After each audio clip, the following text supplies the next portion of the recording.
বাংলাদেশ জাতীয়তাবাদী স্বেচ্ছাসেবক দল লালবাগ থানা কর্মী সভার সভাপতিত্ব করছেন লালবাগ থানা স্বেচ্ছাসেবক দলের বিপ্লবী আহ্বায়ক আনোয়ার হোসেন। প্রধান অতিথি হিসাবে উপস্থিত আছেন বাংলাদেশ জাতীয়তাবাদী দলের বিপ্লবী সভাপতি সহযোদ্ধা বড় ভাই সাবেক ছাত্র নেতা এস এম জিলানী ভাই। উপস্থিত আছেন আরেক সহযোদ্ধা বড় ভাই বাংলাদেশ জাতীয়তাবাদী স্বেচ্ছাসেবক দলের কেন্দ্রীয় সাধারণ সম্পাদক সাবেক ছাত্র নেতা রাজীব হাসান।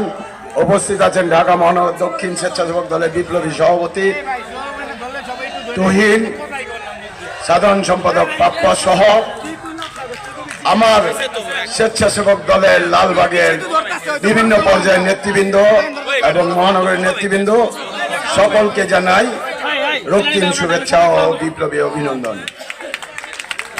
আমি আমার বক্তব্যের শুরুতেই শ্রদ্ধার সাথে স্মরণ করছি আমার রাজনীতি গুরু, আমার পিতৃ সমতুল্য বড় ভাই শহীদ নাসিরউদ্দিন আহমেদ পিন্টু ভাইকে, যার হাত ধরে আমি রাজনীতি শুরু করেছি।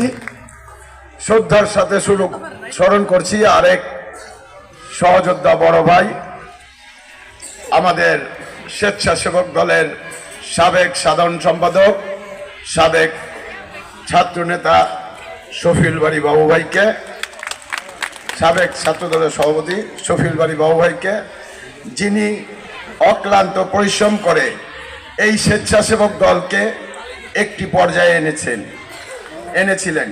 যাই হোক, আমি বক্তব্য রাখবো না, বক্তব্য রাখবেন আমার কেন্দ্রীয় সভাপতি সাধারণ সম্পাদক এস এম জিলানী ভাই, রাজীব হাসান ভাই। আমি আজ থেকে প্রায় 2007 সালে বা 8 সালে এরকম সময় নাসিরউদ্দিন আহমেদ পিন্টু ভাই আমাকে স্বেচ্ছাসেবক দলের দায়িত্ব দেন লালবাগ থানার। এর আগে আমি ছাত্র দল করতাম। তখন লালবাগে কোনো স্বেচ্ছাসেবক দল ছিল না, অতীতেও কোনো কমিটিও ছিল না। আমি বৃহত্তর লালবাগ থানা স্বেচ্ছাসেবক দলের আমি একা, আমার সাথে আমাদের সাবেক ছাত্র নেতা আমিনুল ইসলাম আমিন ভাইকে দিয়েছিলেন, কিন্তু আমিন ভাই কোনো কারণে করেন নাই স্বেচ্ছাসেবক দল। যাই হোক, আমি এই দলটাকে তিলে তিলে এই আমাদের যে সুজন পিচ্চি বিভিন্ন নেতা কর্মীদের নিয়ে লালবাগ এবং চকবাজার এই বৃহত্তর লালবাগ থানা ছিল, তাদেরকে নিয়ে আমি এই স্বেচ্ছাসেবক দল গঠন করি। অদ্যবেদী আমার স্বেচ্ছাসেবক দল কেউ বলতে পারবে না লালবাগে কোনো অপকর্মের সাথে জড়িত আছে। আমি আশা করব এখানে যারা আজকে কর্মী সমাবেশ হবে, আমাদের এই যারা স্বেচ্ছাসেবক দল করেছেন তাদের সকলেরই একটি অনুরোধ, যারা দীর্ঘ সময় রাজপথে ছিল, রাজপথে বিভিন্ন আন্দোলন সংগ্রামে ছিল, তাদেরকে মূল্যায়ন করা হোক। আমি আমার নেতৃবৃন্দর কাছে অনুরোধ করব, অবশ্যই আপনারা এই দিকে খেয়াল রাখবেন এবং তাদেরকে মূল্যায়ন করবেন। আরেকটি কথা বলবো, আমি কিছুদিন পূর্বে আমাদের লালবাগ থানার বিএনপির বিভিন্ন থানার বিএনপির ফর্ম জমা নেওয়া হয়েছে, সেখানে আমিও ফর্ম দিয়েছি, যদিও আমার দেওয়ার কথা না, কোনো এক বড় ভাইয়ের কারণে আমাকে দিতে হয়েছে। যাই হোক, সেখানে আমি একটি কথা লিখেছি, সেই কথাটি হলো আমি কোনো চাঁদাবাজি, সন্ত্রাসী, দখলবাজির সাথে জড়িত নয় এবং কোনো অপকর্মের সহিতও জড়িত নয়। যদি কেউ প্রমাণ করতে পারে তাহলে আমি আমার মহানগরীর নতুন সদস্য পদ সহ সকল পদ থেকে অব্যাহতি দিব।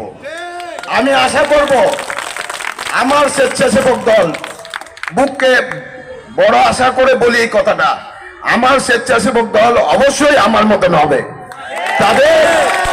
তাদের এই সাহস থাকতে হবে যাতে তারা বলতে পারে যে আমরা কোনো দখলবাজি, চাঁদাবাজি, এরকম কোনো অপকর্মের সাথে জড়িত নয়।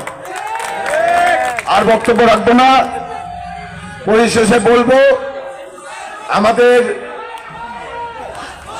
আমরা ভালোবাসি শহীদ জিয়াউর রহমানকে, ভালোবাসি তার আদর্শকে এবং আমাদের শহীদ প্রেসিডেন্ট জিয়াউর রহমানের উত্তরসূরি দেশ নায়ক তারেক রহমান যে 31 দফার কর্মসূচি ঘোষণা করেছেন, সেই কর্মসূচিকে বাস্তবায়ন করার জন্য সকলকে সাথে নিয়ে রাজপথে আন্দোলন সংগ্রামে থাকবো এই আশা ব্যক্ত করে আমি আবারও সকলকে ধন্যবাদ জানিয়ে একটি সুন্দর সুশৃঙ্খল আজকের কর্মী সমাবেশ করার জন্য সকলকে ধন্যবাদ জানিয়ে আমি আমার সংক্ষিপ্ত বক্তব্য শেষ করছি।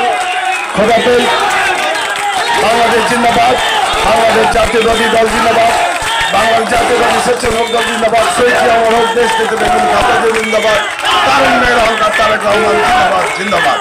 এই পর্যায়ে বক্তব্য নিয়ে আসছেন বাংলাদেশ জাতীয়তাবাদী স্বেচ্ছাসেবক দলের বিপ্লবী সাধারণ সম্পাদক, আজকের এই সভার প্রধান বক্তা, সাবেক ছাত্র নেতা জনাব রাজীব হাসান।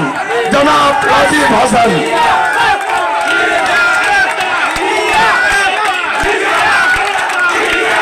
বিসমিল্লাহির রহমানির রহিম।